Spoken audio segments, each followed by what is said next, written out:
nous sommes dans les écoles les plus inégalitaires d'Europe.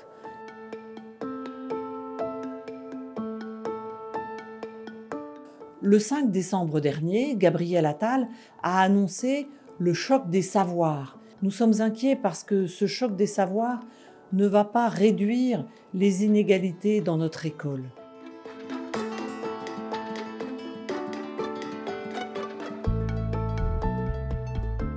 Le risque des mesures de M. Gabriel Attal, c'est vraiment de faire une école à deux vitesses. On va avoir une école avec des enfants qui vont aller très vite, qu'on va mettre dans des groupes de niveau.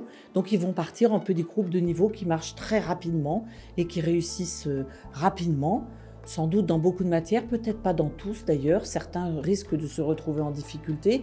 Et puis, on va avoir une école où on va aller moins vite, démontrer, proposer moins d'apprentissage aux autres enfants qui ont plus de difficultés.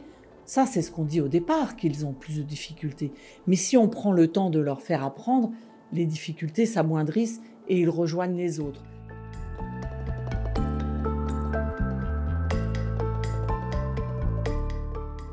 Pourquoi nous sommes convaincus qu'il faut garder ces cycles de 3 ans. 3 ans pour permettre à un enfant d'apprendre. Parfois, on a besoin d'1 an pour comprendre les choses dans un programme, mais parfois on a besoin de 2 ans et parfois même de 3 ans. C'était vraiment prendre le temps de chaque enfant. Chaque enfant a un rythme différent. À ATD Quart Monde, nous sommes convaincus de 4 points essentiels pour la réussite de tous les enfants à l'école.